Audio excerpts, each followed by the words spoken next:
All right, lifers, welcome back to my channel where we live that passive income life one idea at a time, where we make our money work for us versus us working for the money.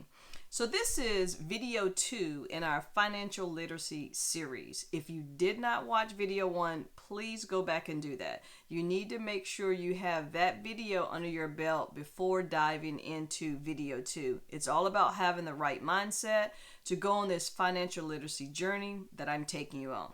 So, as I said, this is video 2, financial assessment. So what is a financial assessment? It is basically a comprehensive analysis of your entire financial situation. It goes beyond calculating your net worth. It basically includes a review of your income, your expenses, your savings, your debts, any type of financial goals that you have, your overall cash flow. So anything that's coming in, anything that's going out.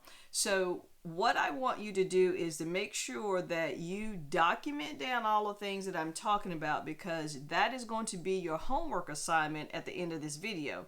You will need to go and conduct a financial assessment for your own personal financial situation. So what's the first thing you need to look at? You need to look at your income analysis. So that means you need to look at all the sources of income that you have coming in. Some of you may say, hey, that's simple. I got one job, that's it. That's all I have coming in. I guarantee you, as we start going through all of these videos, by the end of it, you will have more than one income stream. I believe you need to have more than one income stream just to make you feel comfortable, so that if one income stream is stopped, you still have others that come through. So look at, do you have alimony coming in? Do you have child support? Do you have side hustles? Do you have regular job? What do you have that brings you money on a monthly basis, weekly basis, yearly basis, whatever it is? Document that down. And you can do this in an Excel spreadsheet, a Word document, or you can do it the old-fashioned way. Just get a spiral notebook and write down income analysis, and then write down each of those things that you have coming in. So that's the first thing. So the next thing I want you to look at is your expense review. And we're going to look at fixed expenses and variable expenses. The difference between those is a fixed expense is something like your lights. You're going to pay those every month, and they typically on average are going to stay the same amount, as they come through. But a variable expense is groceries. You may or may not spend the same amount on groceries. You may have a party that's actually happening this month that you're going to spend more money on. So it's a variable expense. It can go up and down. But expenses like your utilities, your water bill, your Netflix, your Hulu, your cable bill, your cell phone bill, those things are more of a fixed amount that you typically are going to pay the same amount. I need you to document all of those things down, and that will take care of your expenses. So now you have your income analysis, and now you have your expense analysis. The next thing I want you to look at is your debt review. This is where I want you to bring in everything that has some type of loan to it. So it could be a personal loan, it could be a mortgage, it could be credit card payments that you have. All of those different things that come in that is tied around a specific item, like a loan. It's a debt thing. You have a contract, on that. So you need to make sure that when you document this down, let's say you have a couple of credit cards, write down the name of the credit card, write down the amount that you owe, the whole balance that's left on it. You also need to know that interest that's on that particular credit card. You may be in a credit card that may be zero interest right now, but if you don't pay it off before that time frame is up, it's going to jump up to 18 to 20 some percent. So you need to make sure you know what those percentages are. Do the same thing on the mortgage for your house, your car payment, you need to know all three facets. So the amount that you pay a month, the total amount that you know that you owe, and then the interest that's on that particular item. Do that, and then you have all three aspects that impact, your money from an overall basis. So after you complete those particular things, you now need to look at your savings and your investments. So with savings and investments, you should have a high yield savings account. If you have not looked at my other videos, then you may or may not have this, but not just a regular savings account, but a savings account that is giving you a higher interest back on the money that you have sitting in there. So go in and look at everywhere you have a savings account. Make sure you know what APY, your annual percentage yield that you're getting on that account. Document that down. If you have investments, if you have a brokerage account, if you have an IRA, if you have a 401k, I need you to document down how much you have in those accounts. You need to know what that is. And for your 401k or your IRA, you need to know how much interest are you earning on that, in a year. If you look at what the stock market is, they'll tell you on average 7 to 8% is what you should be getting back on investments and things that you have. Of course, you can get so much more than that, but you can also get so much less than that. You need to know where you stand from that. So document down your savings and your investments. And then the final thing I want you to look at is around your risk and insurance analysis. Do you have an insurance policy?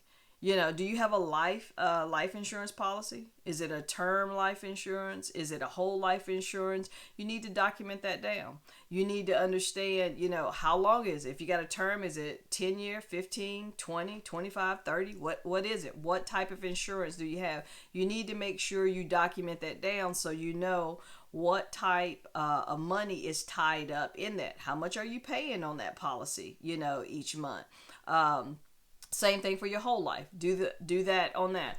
You'll document all of these things down, and you should have a good assessment of everything that you have. And then the final piece of all of this is, have you made any type of particular goals in regards to like retirement? How close are you to those particular goals? Like if you're 25, you have until retirement. If you're trying to go to 59 and a half, a lot of us do not want to do that. I definitely didn't. I retired early at the age of 50 this year. I ended up getting out of corporate America, loved being there, but that was my goal. I wanted to be able to retire out of corporate America and then to do different type of work that I wanted to stay doing. And that's what I do. I have things that earn me passive income, hence the shirt, Passive Income Life. That is basically what I do. So that was my goal, to retire early, and I did that this year. So where are you in regards to your goals? Like me, when I retired early, you know that you can't get your IRA money or your 401k money without penalty until you get to 59 and a half. So when I decided to retire early, I had to make sure that I had 9 to 10 years worth of money that could tide me over no matter what happened. But I also needed to make sure I had other money continue to come in while I was going through that 9 to 10 year period. And I did. That is what I had to do to make sure I could retire early. So where are you in regards to your goals assessment? Are you on track for retiring early? Have you picked the age that you want to retire? Do you plan on going to 59 or 60 years old? Hopefully you're not planning on going that far if you don't have to.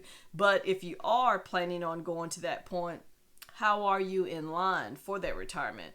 And the way you can look at retiring early is, how much money do you think it would take you to survive on a yearly basis after you retire? If you retire early, you may say, hey, I need $60,000 a year. So that means that if you retire at 50, 10 times 60,000, that's how much you're going to have available, for you if you want to live, in that early retirement stage. You may say, no, I'm still going to do some side hustles, so I only need to bring in, 25,000 plus whatever I already have. Whatever it is, just determine that amount. And then in retirement in general, the rule of thumb is to take whatever amount you think you need to survive a year and multiply it times 25. And then that number gives you an idea of what you're going to need once you get, to that retirement age. And then you're going to only take off about 4% of that each year to survive off of. So hopefully that kind of shed some light on that. But that is your homework. I need you to do a financial assessment. And just so you know, it basically provides a holistic view of your financial health. And it includes all of the different items that I mentioned, with income analysis, expense analysis, debt review. And the goal is when you document all this, it's going to help you identify your strengths and weaknesses and areas, for improvement. Everybody has areas that they can improve on, and you don't really know what some of those are until you lay this plan out, and then you can physically see. You may end up seeing that, oh my gosh, I'm spending, $200 on snacks, every month, that I could be investing somewhere else to make money for me versus me always trying to make that money.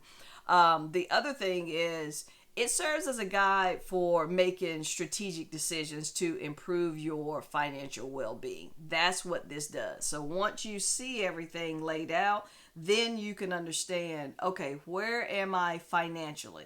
You may already be able to retire, but you've never sat down and physically looked at all of those different items. You may say, hey, I only need $50,000 a year, to survive.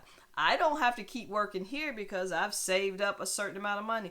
I don't know your situation. You may be on the flip side where you say, I am so in debt, I need more money coming in, and I'll be able to help you on that too. In another video, we're going to talk about different side hustles and things that I have done and that I am still doing that brings me money in on a daily basis. So hopefully this helps you out. Tune in for video 3, and then we will discuss what did you find out about your financial assessment, and then I'll talk a little bit more about my financial assessment and what I did.